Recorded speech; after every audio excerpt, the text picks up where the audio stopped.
देखिए, आज मैं बात करूँगा डायबिटिक न्यूरोपैथी के ऊपर। डायबिटिक न्यूरोपैथी यानी वो लोग जिनको शुगर होती है। आपको पता है कि शुगर की बहुत सारी कॉम्प्लिकेशंस हैं। शुगर का असर जो है आपके दिल पे भी होता है, आपके ब्लड प्रेशर पे होता है, आपकी आँखों पे होता है, आपके दिमाग पे होता है, आपके लिवर इंटेस्टाइन पे होता है, आपके पट्ठों पे होता है। इसी तरह आपकी नर्व्स के ऊपर भी इसका इफ़ेक्ट होता है, किडनी के ऊपर इसका इफ़ेक्ट होता है। लेकिन आज हम बात करने लगे हैं कि इसका असर जो हमारी नर्व्स के ऊपर होता है।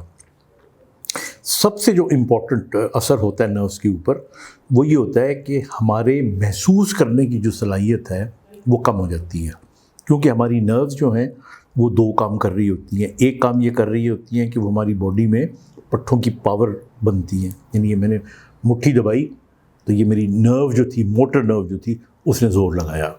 ये मैंने इसको हाथ लगाया तो ये दूसरी नर्व है जो ब्रेन में जाके सेंसेशन देती है कि देखो किसी चीज़ ने मुझे टच किया।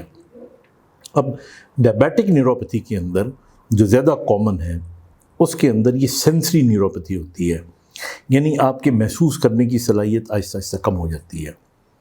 और आप ज़हन में रखिएगा कि कुछ लोगों में ये बहुत जल्दी भी डेवलप हो जाती है, वरना कई साल लगने के बाद। और इसकी मेन वजह ये होती है कि डायबिटिक्स जो पेशेंट होते हैं उनकी जो खून की नालियाँ होती हैं वो आहिस्ता आहिस्ता तंग हो रही होती हैं। तो वो खून की नालियाँ जो नर्व्स को सप्लाई कर रही होती हैं वो भी तंग हो जाती हैं, जिससे नर्व को पूरी ग़िज़ा नहीं पहुंचती, ब्लड नहीं पहुंचता, ऑक्सीजन नहीं पहुंचती। और इस तरह ये जो नर्व्स होती हैं ये आहिस्ता आहिस्ता वीक होना शुरू हो जाती हैं। और जो कॉमन चीज़ इसके अंदर देखने में आई है, जिससे मरीज़ जो कंप्लेन आके करता है, जिसको पता नहीं होता कि मुझे डायबिटिक न्यूरोपैथी है, वो ये कहता है कि मेरा बैलेंस ख़राब हो रहा है। मैं चलता हूँ तो मैं थोड़ा स्वे करता हूँ, मुझे लड़खड़ाहट आ जाती है। या वो ये कहता है कि जी जब मैं चलता हूँ तो मुझे लगता है मेरे पैरों के नीचे जिस तरह मैं कोई नरम चीज़ में महसूस कर रहा हूँ, या कुछ लोग सख्त चीज़ भी महसूस करते हैं, but they don't feel this. अपनी जूता जो है उसका शू का या ज़मीन उनको फील नहीं हो रही होती है, ऐसे लगता है जैसे किसी चीज़ पे वो चल रहे हों। फिर इसी तरह उनके अगर पैरों को कभी आप हाथ लगाइए, हल्की सी चुटकी काटें तो उनको महसूस नहीं होगी या कम महसूस होगी।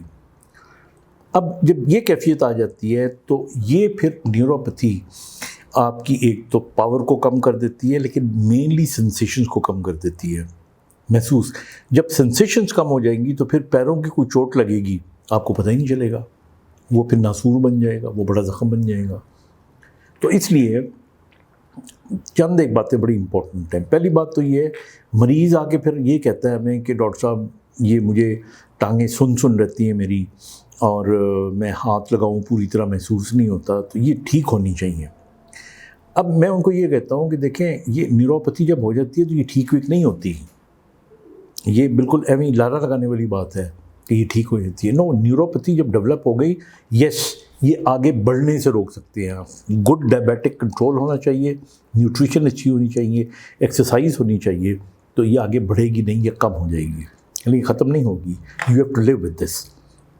अब केयर जो आपने करनी है इसकी बहुत इंपॉर्टेंट, वो ये है कि आपने जो डायबिटिक न्यूरोपैथी के मरीज़ होते हैं, हर रोज़ रात को सोते वक्त या सुबह उठने के बाद अपने पैरों को खुद देखें या किसी को कहें कि वो देखें, कहीं कोई रैश तो नहीं बन रहा, कहीं कोई ज़ख्म तो नहीं आ रहा। क्योंकि बाज़ औक़ात हम जूता पहनते हैं, जिनको डायबिटिक न्यूरोपैथी होती है, जूता काट रहा होता है, वो हल्का हल्का ब्रूज़ कर रहा होता है, हमें पता नहीं चलता, और वो ब्रूज़ बड़ा होकर ज़ख्म बन जाता है। एंड देन अल्लाह ना करे बहुत सारे केसेस के अंदर यहाँ तक ख़राब हो जाता है कि एम्पुटेशन करनी पड़ती है। और बहुत से पेशेंट्स को देखा है, पूरा पाँव काटना पड़ जाता है, टांग काटनी पड़ जाती है, और वो स्टार्ट होती इसी से है, एक छोटे नुक्ते से। तो इसलिए डायबिटिक्स वालों को मेरा मशवरा ये है, एक तो बग़ैर सॉक्स के जूते ना पहने, गर्मी हो या सर्दी हो, क्योंकि सॉक्स जो होती है ना वो फिर थोड़ा बहुत कवर दे देती है। बाज़ औक़ात अगर जूते में कोई छोटी मोटी तकलीफ़ भी हो तो सॉक्स उसको बचा लेती है। तो हमारे यहाँ की जी गर्मी में कौन पहनेगा, नहीं, गर्मी आपको अगर बीमार है तो पहने, अगर ज़रूरत है तो पहने, हाँ रात को आप उतार दें। So this is one thing जो कि हर पेशेंट को करना चाहिए। नंबर 2, अपने पाँव को अच्छी तरह एग्जामिन करना चाहिए। नंबर 3, جو آپ کو لگے کہ پاؤں کے اندر جو ناخن ہے خاص طور پہ ان کو وقت پہ کاٹیں، کیونکہ آپ کو ان گروئنگ نیل ہو جاتا ہے، آپ کو درد ہی نہیں ہوتا اور وہ اچھا خاصا آپ کے لیے تکلیف دہ ہو جاتا ہے۔ پھر اس کے اندر پاؤں کی ڈیفارمیٹیز آ جاتی ہیں جس کو ہم ڈائبیٹک فٹ کہتے ہیں، اور ڈائبیٹک فٹ جو ہوتا ہے وہ آپ سمجھ لیں کہ جو عام پیر ہے اس کی ڈسٹارٹڈ فارم ہوتی ہے، ڈسٹارشن ہو جاتی ہے، اس کا شیپ خراب ہو جاتا ہے۔ ایسے لوگ کہ جوتے پہنتے ہیں تو گھسنا شروع ہو جاتے ہیں ایک طرف سے زیادہ، تو پھر اس کے لیے ہمارے یہاں ڈائبیٹک شوز ہوتے ہیں، وہ یا ڈائبیٹک الٹریشنز کرنی پڑتی ہیں، اس کے اندر بعض وقت آرچیں لگانی پڑتی ہیں، یا ایک تھامس ہیل ہوتی ہے وہ لگانی پڑتی ہے، یا اس کو پورے کا پورا ڈائبٹیز کے مطابق بنایا جاتا ہے۔ تو دس ویری امپورٹنٹ۔ پھر اسی طرح تھوڑا موئسچرائز کر کے رکھیں اس کو، اپنا جو پاؤں ہے اس بہت گرم پانی میں کبھی نہ ڈالیں، بہت سرد پانی میں بالکل نہ ڈالیں، کیونکہ نہاتے ہوئے یا بعض اوقات ہوتا ہے نا ہمارے یہاں یہ بھی ایک تاثر ہے کہ گرم پانی میں نمک ڈال کے تو پاؤں ڈال دو تھوڑی دیر کے لیے۔ میں تو خیر میں بالکل نہیں مانتا اس چیز کو، نمک ڈالنے کا کوئی فائدہ نہیں ہوتا، اور بہت گرم پانی میں بھی پاؤں ڈالنے کا کوئی فائدہ نہیں ہوتا۔ آپ نارمل ٹیمپریچر میں پاؤں رکھیں، اس کی میل مول اتاریں، اور اپنی فٹ کیئر جو ہے وہ پراپر کریں۔ اپنے سائز کا جوتا پہنیں، ٹائٹ جوتا کبھی نہ پہنیں۔ ساکس بھی اسی طرح آپ پہنیں جو بہت ٹائٹ نہیں ہونی چاہیے، کاٹن کی ہونی چاہیے، نائلن کو آپ اوائڈ کرو۔ اور دن میں اگر ہو سکے ایک دو دفعہ اگر آپ نے ساکس پہنی ہے تو اتار کے انگلیوں کی ایکسرسائز کریں، ہلائیں اس کو، اپنی پاؤں کی انگلیوں کو ہلائیں اچھی طرح۔ اور پھر ایک اور ایکسرسائز آپ یہ کر سکتے ہیں کہ آپ کھڑے ہو جائیں، ٹوز پہ کھڑے ہوں، پھر ہیل پہ کھڑے ہوں، ٹوز پہ کھڑے ہوں، پھر آپ ہیل پہ کھڑے ہوں۔ This is also a good exercise for your legs, اور ڈائبٹیز کو کنٹرول کریں۔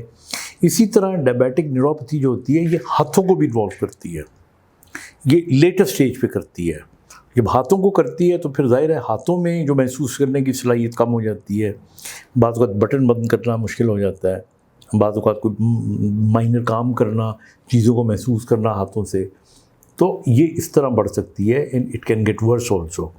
لیکن جو ٹانگوں میں اس کی چیزیں میں نے بتائی ہیں ان کا ضرور، جتنے بھی ڈائبیٹک لوگ ہیں، میں خود بھی ڈائبیٹک ہوں، and I got diabetes for the last how many years, maybe like 25 years. So I understand this, and this is what I tell other people also to do it. Thank you.